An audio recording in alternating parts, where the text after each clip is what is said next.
Welcome to study helpline. तो friends, आज मैं आपके लिए प्रैक्टिस सेट लेकर के आई हूँ जो कि आपके आने वाले एग्जाम्स के लिए काफ़ी ज़्यादा इंपॉर्टेंट है। दोस्तों, इसमें जो आपके क्वेश्चंस है वो आपके सारे सिलेक्टेड क्वेश्चंस है जो कि प्रीवियस ईयर में रिपीट हुए हैं एंड जो आपके आने वाले एग्जाम्स हैं उनमें आने की पॉसिबिलिटी है।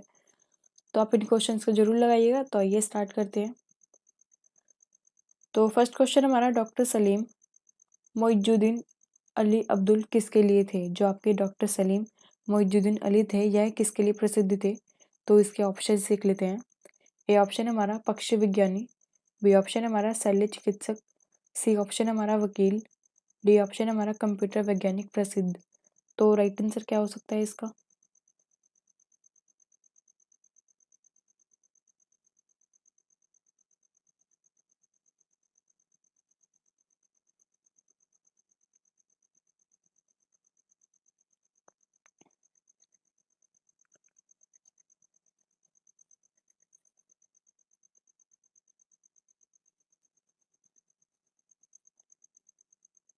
इसका राइट आंसर है ऑप्शन नंबर ए, पक्षी विज्ञानी थे डॉक्टर सलीम मोइजुद्दीन अली जो है आपके, वह पक्षी विज्ञानी थे। तो आइए और जान लेते हैं इनके बारे में। ऑप्शन ए इसका राइट है, पक्षी विज्ञानी। डॉक्टर सलीम मोइजुद्दीन अब्दुल अली एक भारतीय पक्षी विज्ञानी, वन्यजीव संरक्षणवादी और प्रकृतिवादी थे। जो आपके डॉक्टर सलीम थे यह है आपके एक भारतीय थे और यह जो है वन्यजीव संरक्षणवादी और प्रकृतिवादी थे। डॉक्टर अली देश के पहले ऐसे पक्षी विज्ञानी थे जिन्होंने संपूर्ण भारत में व्यवस्थित रूप से पक्षियों का सर्वेक्षण किया और पक्षियों पर ढेर सारे लेख और कविताएं लिखी। डॉक्टर अली देश के ऐसे पहले पक्षी विज्ञानी थे जिन्होंने जो है संपूर्ण भारत में जितने भी आपके व्यवस्थित रूप से पक्षियों का जो है इन्होंने सर्वेक्षण किया था और इसके ऊपर पक्षियों के ऊपर जो है इन्होंने कई सारे लेख लिखे और किताबें लिखी। उनके द्वारा लिखी पुस्तकों ने भारत में पक्षी विज्ञान के विकास में महत्वपूर्ण भूमिका निभाई। इनके द्वारा जो है जितनी भी बुकें लिखी गई थी इसकी वजह से जो है भारत में पक्षी विज्ञान पर जो है इसमें महत्वपूर्ण भूमिका निभाई गई थी। उनके कार्यों के मद्देनजर उन्हें भारत का बर्डमैन जो आपका, इनके कार्यों को देखकर जो है भारत का जो है ने बर्डमैन के रूप में भी जाना जाने लगा। किनको? आपके सलीम मोइजुद्दीन अब्दुल अली को जो है भारत का बर्डमैन के रूप में भी जाने जाने लगा। तो आइए नेक्स्ट क्वेश्चन में चलते हैं। सेकंड क्वेश्चन हमारा, भारतीय रेल का राष्ट्रीयकरण कब हुआ? तो आपकी भारतीय रेल का जो है राष्ट्रीयकरण कब हुआ था? तो इसके ऑप्शंस देख लेते हैं। ए ऑप्शन है हमारा 1950, बी ऑप्शन है हमारा 1898, सी ऑप्शन है हमारा 1955, डी ऑप्शन है हमारा 1960। तो राइट आंसर क्या हो सकता है इसका?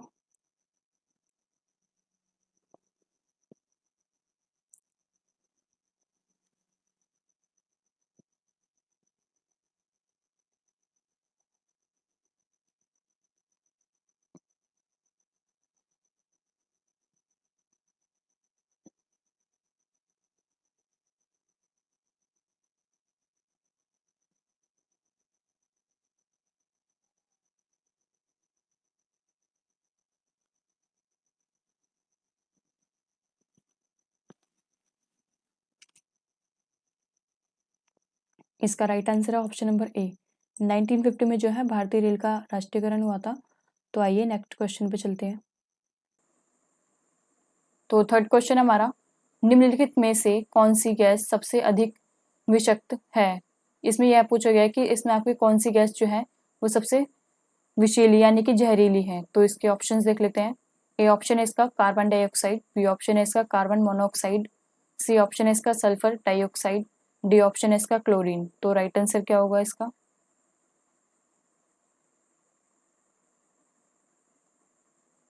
इसका राइट आंसर है option number B, carbon monoxide जो है आपकी सबसे ज्यादा जहरीली गैस होती है, विषाक्त गैस होती है ये सबसे ज्यादा। आइए और जान लेते हैं इसके बारे में। कार्बन मोनोऑक्साइड, इसका जो चिन्ह है वो है CO। कार्बन मोनोऑक्साइड एक रंगहीन गैस है। यह गैस हवा से थोड़ी हल्की होती है। ऊंची सांद्रता में यह मनुष्य और जानवरों के लिए जो है विषाक्त होती है, यानी कि अगर ये आपकी ज़्यादा होती है तो ये जो है आपके लिए, मनुष्य के लिए और ये जो जानवर होते हैं उनके लिए जो है जहरीली होती है। हालांकि कम मात्रा में यह कुछ सामान्य जैविक कार्यों के लिए जो है उपयोगी भी साबित होती है। अगर ये कम मात्रा में होती है तो आपके ये जो हमारी सामान्य जैविक कार्य जो है उनके लिए जो है ये हेल्पफुल भी होती है। तो आइए नेक्स्ट क्वेश्चन पे चलते हैं। तो फोर्थ क्वेश्चन हमारा, ओजोन परत का अपक्षय मुख्यतः किस कारण से होता है। तो इसमें यह पूछा गया कि ओजोन परत का जो है ओजोन परत जो है आपकी ह्रास यानी कि उसका जो नुकसान है वो मुख्यतः किस कारण से होता है। तो इसके ऑप्शंस देख लेते हैं। ए ऑप्शन है इसका ज्वालामुखी उपईंधन, बी ऑप्शन है इसका विमानन ईंधन, सी ऑप्शन है इसका रेडियो धर्मी किरणें, डी ऑप्शन है इसका क्लोरोफ्लोरोकार्बन। तो राइट आंसर क्या होगा?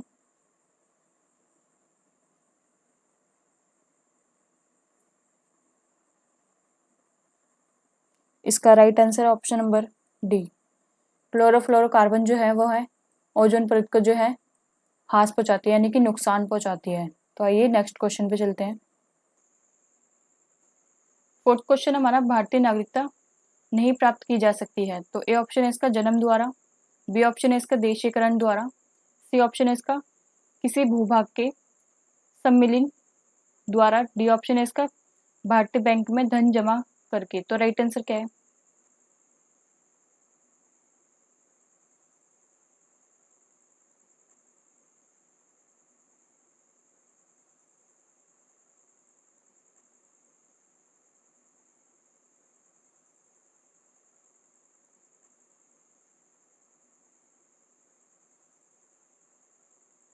इसका राइट आंसर आपका ऑप्शन नंबर डी, भारतीय बैंक में धन जमा करके जो है नागरिकता नहीं प्राप्त की जा सकती। तो आप ये याद रखिएगा। नेक्स्ट क्वेश्चन पे चलते हैं। तो फिफ्थ क्वेश्चन हमारा, ग्राम अनाज बैंक योजना कौन से मंत्रालय द्वारा कार्यान्वित की जा रही है। तो ग्राम अनाज बैंक जो योजना है वह कौन से मंत्रालय द्वारा जो है इस पर काम किया जा रहा है। तो इसके ऑप्शंस देख लेते हैं। ए ऑप्शन हमारा कृषि मंत्रालय, बी ऑप्शन हमारा ग्रामीण विकास मंत्रालय, सी ऑप्शन हमारा ग्राम अनाज बैंक योजना, डी ऑप्शन हमारा जनजातीय मामलों के मंत्रालय। तो राइट आंसर क्या हो सकता है इसका?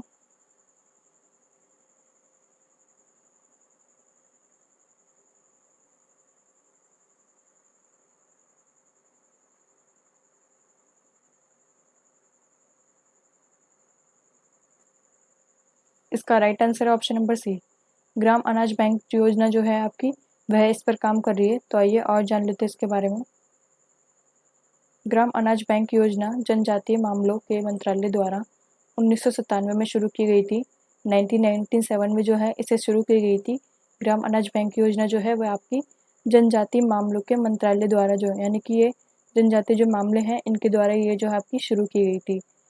अभी इसका कार्यान्वयन ग्राम अनाज बैंक योजना द्वारा जो है किया जा रहा है। अभी जो ये कार्य कर रही है वो कौन कर रही है? आपका ग्राम अनाज बैंक योजना जो है इस पर कार्य कर रही है इस टाइम। तो आइए नेक्स्ट क्वेश्चन पे चलते हैं। सिक्स क्वेश्चन हमारा, वित्तीय क्षेत्र आकलन कार्यक्रम FSAP, वित्तीय क्षेत्र आकलन यानी कि कार्यक्रम जो है आपका FSAP जो है एक देश के वित्तीय क्षेत्र का एक व्यापक और गहन विश्लेषण है। यह कार्यक्रम निम्नलिखित में से किसके द्वारा आयोजित किया जाता है? जो आपका वित्तीय क्षेत्र आकलन जो है यह कार्यक्रम यानी कि जो आपका फाइनेंशियल जितना भी वर्क है यह किस कार्यक्रम के द्वारा जो है इसका जो है अच्छी तरीके से विश्लेषण यानी कि इस पर जो है जांच परख अच्छे से विचार किसके द्वारा किया जाता है। तो इसके ऑप्शन देख लेते हैं।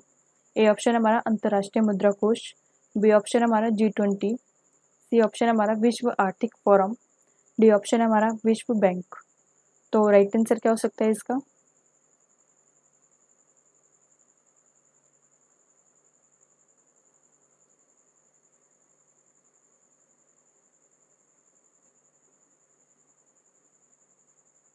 इसका राइट आंसर है ऑप्शन नंबर ए, अंतर्राष्ट्रीय मुद्रा कोष द्वारा जो है वित्तीय क्षेत्र आकलन का कार्यक्रम किया जाता है। FSAP का कार्यक्रम जो है वह अंतर्राष्ट्रीय मुद्रा कोष देखती है। इसका जितना भी विश्लेषण होता है, इसका जितना भी विचार विमर्श होता है वह आपका अंतर्राष्ट्रीय मुद्रा कोष करती है। तो आइए और जान लेते हैं इसके बारे में। वित्तीय क्षेत्र आकलन कार्यक्रम अंतर्राष्ट्रीय मुद्रा कोष द्वारा आयोजित किया जाता है। यह 1999 में लॉन्च किया गया था। 1999 में जो है इसे लॉन्च किया गया था। वित्तीय क्षेत्र का आकलन जो है वह आपका अंतर्राष्ट्रीय मुद्रा कोष करती है। तो आइए नेक्स्ट क्वेश्चन पे चलते हैं। सेवंथ क्वेश्चन हमारा, CPU का पूर्ण रूप क्या है? तो CPU की फुल फॉर्म क्या है? इसके ऑप्शन देख लेते हैं। ये ऑप्शन हमारा central processing unit, B option हमारा central problem unit, C option हमारा central processing union. D option हमारा इनमें से कोई नहीं, तो राइट आंसर क्या हो सकता है इसका?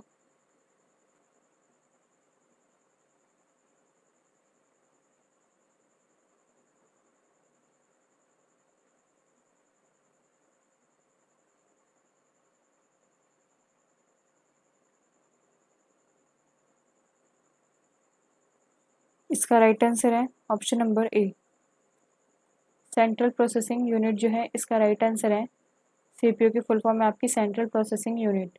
तो आइए नेक्स्ट क्वेश्चन पे चलते हैं।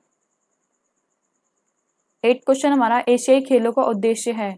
ए ऑप्शन है इसका हमेशा आगे की ओर, बी ऑप्शन है इसका शांति और प्रगति, सी ऑप्शन है इसका आपसी सद्भावना, डी ऑप्शन है इसका और तेज और ऊंचा। तो राइट आंसर क्या है?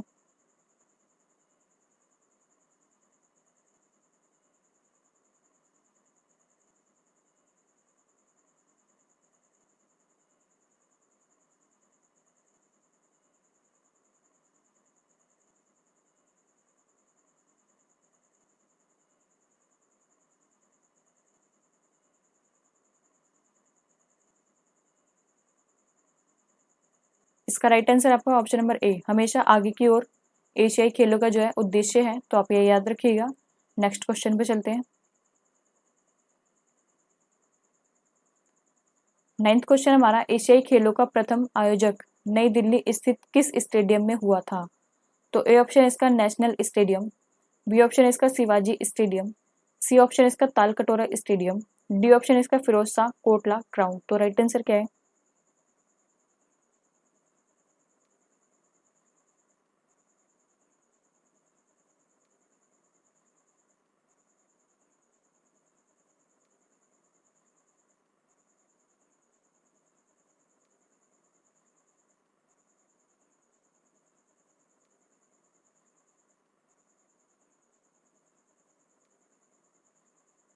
इसका राइट आंसर आपका option number A, national stadium में किया गया था। आपका एशियाई खेलों का जो पहला आयोजक था वो नई दिल्ली में जो कहाँ पे किया गया था, कौन से स्टेडियम में?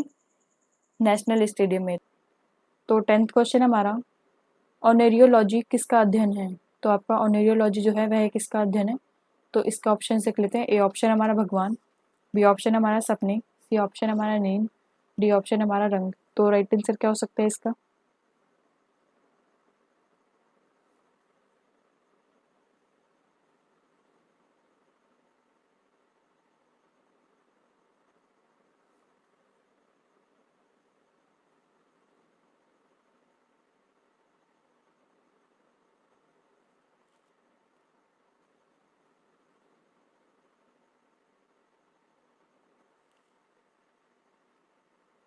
इसका राइट आंसर है ऑप्शन नंबर बी, ऑनेरियोलॉजी जो है आपकी वह सपने से संबंधित है।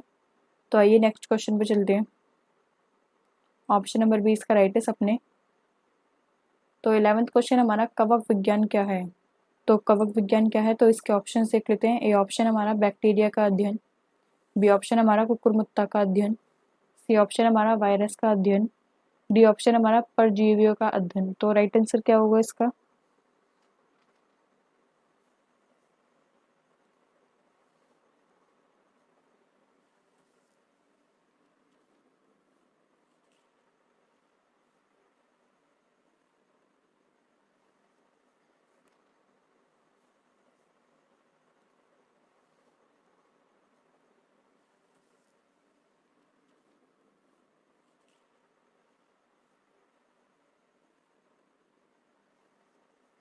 इसका राइट आंसर है ऑप्शन नंबर बी, कुकुरमुत्ता का अध्ययन जो है इसका राइट आंसर है। कवक विज्ञान जो है आपका कुकुरमुत्ता से संबंधित है। तो आइए नेक्स्ट क्वेश्चन पे चलते हैं। ऑप्शन नंबर बी इसका राइट है, कुकुरमुत्ता का अध्ययन।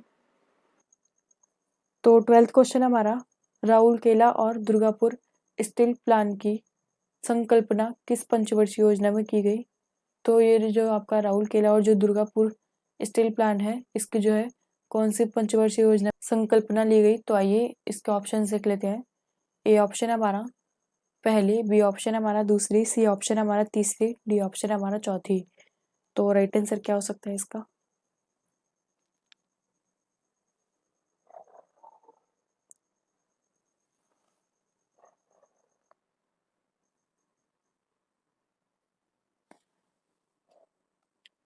इसका राइट आंसर है ऑप्शन नंबर बी। दूसरी जो है इसका राइट आंसर है। राउल केला और जो आपका दुर्गापुर स्टील प्लांट है, यह आपकी दूसरी पंचवर्षीय योजना में इसका प्लान बनाया गया था। तो आइए और जान लेते हैं इसके बारे में। इसका right answer option number B. दूसरी जो है इसका राइट आंसर है। दूसरी पंचवर्षीय योजना का समयकाल 1956 से लेकर के 1961 है। राउरकेला स्टील प्लांट की स्थापना एक जर्मनी कंपनी की सहायता से 1961 में की गई। दुर्गापुर स्टील प्लांट की जो स्थापना है वह 1956 में की गई थी। ये जो है आपकी राउरकेला जो है स्टील प्लांट, इसकी जो है स्थापना एक जर्मनी की कंपनी है उसकी सहायता से की गई थी 1961 में। और जो आपका दुर्गापुर स्टील प्लांट है इसकी स्थापना जो है 1956 में की गई थी। तो 13 क्वेश्चन हमारा, कितने वर्षों तक लगातार बाहर रहने पर नागरिकता समाप्त हो जाती है? तो ए ऑप्शन है इसका 3 वर्ष, बी ऑप्शन है इसका 5 वर्ष, सी ऑप्शन है इसका 7 वर्ष, डी ऑप्शन है इसका 9 वर्ष। तो राइट आंसर क्या है?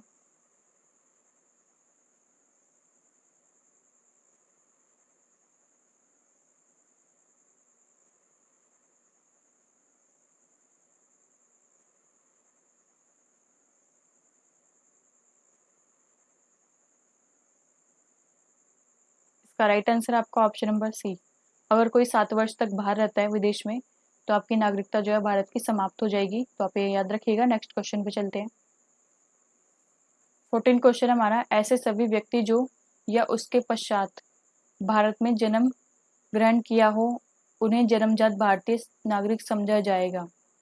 तो ए ऑप्शन है इसका 15 अगस्त 1947, बी ऑप्शन है इसका 1 जनवरी 1949, सी ऑप्शन है इसका 26 जनवरी 1950, डी ऑप्शन है इसका 15 अगस्त 1950। तो राइट आंसर क्या है?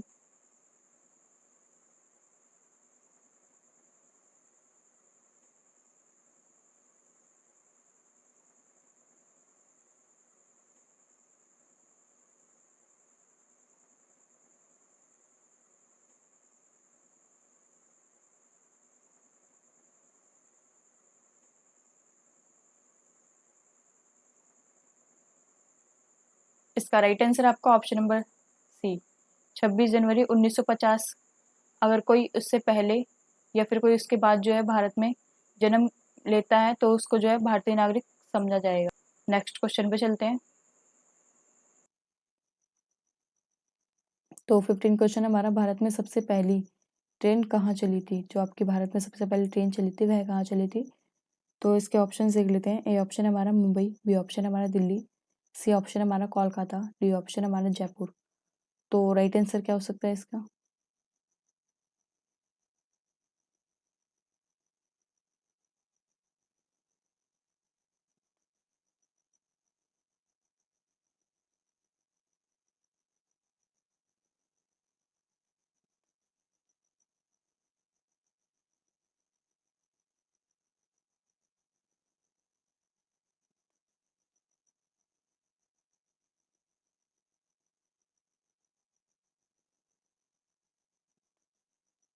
इसका राइट आंसर है ऑप्शन नंबर ए, मुंबई जो है इसका राइट आंसर है। भारत में जो आपकी पहली रेल चली थी वह आपकी मुंबई में चली थी। तो दोस्तों आज के लिए बस इतना ही। अगर आपको ये वीडियो अच्छी लगी हो तो प्लीज़ इसे लाइक करें, शेयर करें, सब्सक्राइब करें हमारे चैनल को। तो मिलते हैं आपको ऐसे अगली वीडियो में। आज के लिए बस इतना ही। Thank you.